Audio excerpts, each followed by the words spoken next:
बर'नि social movement political movement cultural मुभमेन्टआव कुनु पदे बिक्रम दैमारि होननाय एम्फौ मासेबो नुफेराखैमोन आं। दा बिपिएफआव आंनो गैला जौस्रां बर'आनो गैया। माखासे समनिफ्रायनो जायनाखि बिक्रम दैमारि बिथाङा जेरैखि दानि खुंथाय गोहो सरकार प्रमद बर'नि सरकारनि सायावहाय गोबांथार खोथा बुंबाय थानायखौ जोङो नुबाय थानो मोनदों। नाथाय बिनि सायावहाय फंसेबो रिप्लाइ होआखैमोन प्रमद बर'आ। दा बिनि सायावहायनो फिन गोख्रों रिप्लाइ होदों बिथांमोननि गेजेरावहाय जाय बाथ्राखौ लानानै दाङाबाजि। दा बिनि सायावनो नोंथांमोननि गेजेरावहाय सावरायनो थाखाय दिनैनि नैबे गोदान भिडिअखौ लानानै फैदों।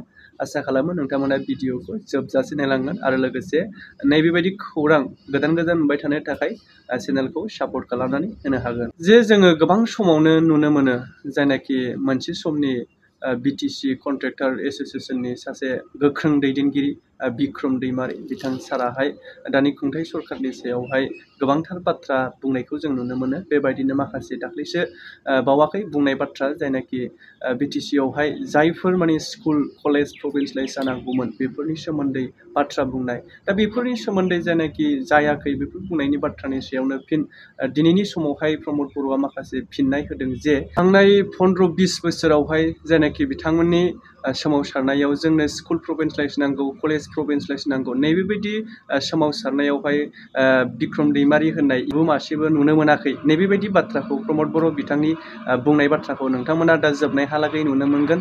नैबेबायदि थासारिनि बेलायाव नोंथांमोना आंखौ निजे बुंदों नैबेबायदि साननो नाङा। जायनाखि बिथांमोननि बुंनाय राव बेफोरनि सायावनो फारियै नोंथांमोननि गेजेरावहाय फोरमायलांगासिनो दङ। बिपिएफनि हां थिफुं समावसो फैनानै ना कलेज प्रभिन्सियेलाइज जानांगौ ना स्कुल प्रभिन्सियेलाइज जानांगौ ना गाव होनो हायो ना लानो हायो ना गाव बानायनो हायो नैबेबायदि थासारिखौ बुंदों। बिथांनि जायनाखि प्रेस मिटनि गेजेरजों होबाय थानाय बेबायदि फिननाय होफिनदों प्रमद बर' बिथाङा। दा बिथांमोननि गेजेरावहाय जाय बाथ्राफोरा जाबाय थाथों बेयो जाबाय थाथों। नाथाय बिथांमोननि जायनाखि थासारिखौ लानानै जोङो साननो नाङा जे बियो नंगुबै सियर बिथांमोननि बाथ्रा दान्थेलायनाय नङा। नाथाय बिथांमोना बेबायदि थासारिखौ लानानै मोनसे राजखान्थिसो गेलेदों। सोरबाया मावदोंब्लाबो मावाखै सोरबाया मावाखैब्लाबो मावदों। नैबेबायदि थासारिया बिथांमोननि गेजेरावहाय जाबाय थाखागोन।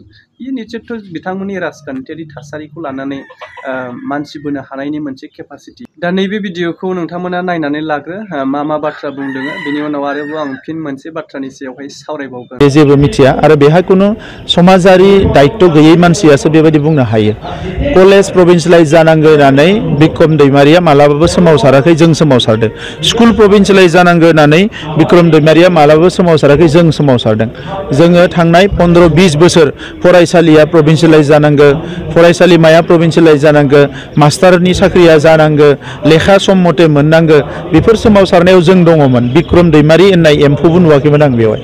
दा गोदानै बिथाङा हाग्रामा महिलारिनि उनथिं थानानै गावनि राजखान्थि लाबालाबनि थाखाय बायदिसिना बाथ्रा बुंदों। आं बिथांखौ बुंदों जे बेबायदि बाथ्राखौ बुंनो नाङा। आसाम सरकार आरो बिटिआर सरकार सावरायनानै बे 10 खान कलेजखौ प्रभिन्सियेलाइज खालामनाय जादों आरो काउन्सिलखौ अथराइज खालामदों जे काउन्सिला बेखौ प्रभिन्सियेलाइज खालामनांगौ आरो एसअपिडि फान्डनिफ्राय बिथांमोननि सेलारिखौ होनांगौ।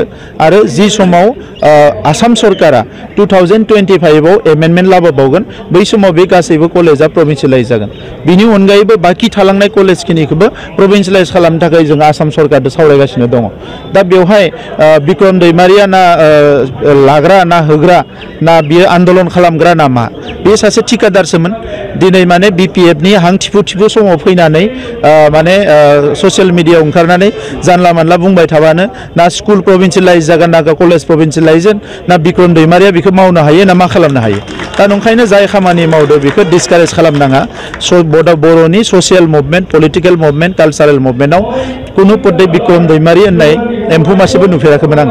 दा नंखायनो दिनै बिथांनि बुंनाय बाथ्राफोरखौ रावबो खेराया। बिथाङा गावनो बाब्राबगोन गावनो सेस जागोन। बिथाङा जोंनि समाव बुंबाय थादों जे कन्ट्रेक्टरफोरखौ बाहेरनि लाबोदो बायदिसिना। नोंथांमोना दिनै सोंबाय जिथु आं बुंनो नागिरदों। बिथांनो फैथों, बिथांनो तथ्यफोरखौ होगोन। बिहार अन्ध्र प्रदेश बाहेरनि कन्ट्रेक्टरफोरा सिगां जाजोबना थांजोब्बाय। फिन गुबुन मोनसे खौराङानो जाहैबाय जायनाखि दानि आसाम आयेन आफादनि बुंथिगिरि बिस्वजित दैमारि बिथां साराथ' बिजेपिनि सासे दा मैखोमै आसाम आयेन आफादनि सासे सालायगिरि हिसाबै बिबान आजावनानै दङ।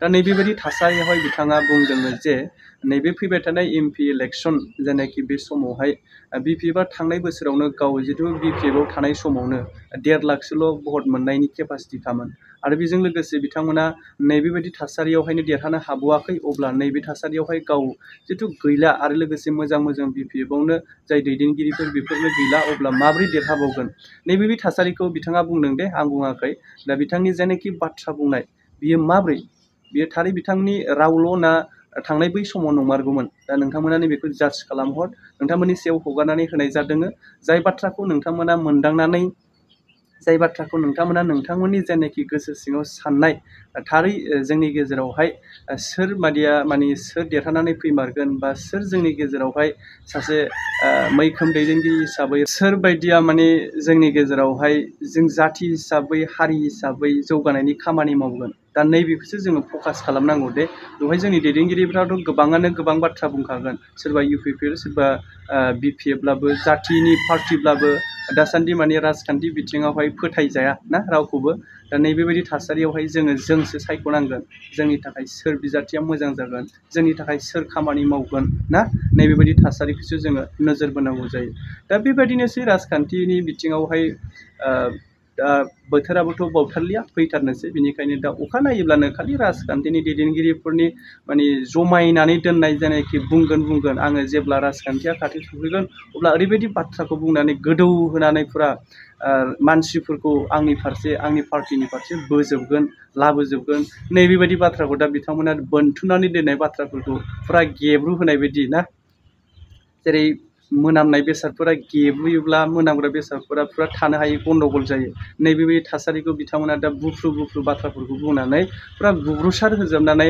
सोरनिबा बेक्तिगत गाज्रि खामानि मावनाय बा सोरबा पार्सनेलि बिथिंखौ लानानैबो गोबांथार जोङो बाथ्राखौ बुंनाय नुनो मोनो दे जायफोरनाखि जोंनि गेजेरावहाय माने गोबांथार गोसारनानै गावजों गावनो माने मुं सुलायनायखौबो जोङो समाव पार्टि बाय पार्टि लानानै बाथ्रा बुंनायखौ नुनो मोननाय जायो दा बे बायरा खोथा नैबेखौ दोन्थ'नानै दा नैबे समावहाय जेनाखि बिस्वजित दैमारि मानगोनां बिथां साराहाय मा बाथ्रा बुंखो BPF पार्टिनि सायावहाय नैबे भिडिअखौ नायलां आरो लोगोसे कमेन्ट खालाम BPF हा जे समाव BPF आ सबसे गोख्रोंमोन जेरावबो MLA दंमोन मन्थ्रिबो दंमोन अब्लाबो 1.5 लाखसोल' भट मोनदोंमोन होमब्लाथ' आंबो दंमोन मोनथिबायना बे समावबो नाथाय BPFनि हालोदा बै समनि नंलिया दा BPF आव आंनो गैला जौस्रां बर'आनो गैया आरो गोबां दं आं दा नाम लानानै बुंदों जे जोंनो BPF आव दा गैला जि समाव 1.5 लाख मोनदोंमोन आरोथ' गोबां नोंथांमोनाबो मोनथिगौ गतिके BPF आ माने मैया दाख्लै अबस्थाया बिराद गाज्रिमोन बिनिख्रुइ एसे मोजां जादों नाथाय BPF आ आगोलनि बै 1.5 लाख भट मोननायसिमावनो सफैयाखै आरोखि गतिके बे हिसाबै आं सानो आरो जाथों नाथाय बिथांमोना राजखान्थि खालामदों गतिके राजखान्थि खालामदोंब्लाथ' बिथांमोना इलेक्सन गेलेनांगोन नालाय जेनखागोन होननानैथ' माने फिल्डआव हाबा गतिके देरहागोन होननानै हाबनांगोन आरो मिजिंखौबो देरहानाय लानानै गेलेनांगोन गतिके बे माथ्र धोरोमल' आरोखि राजखान्थिनि मोनसे धोरोम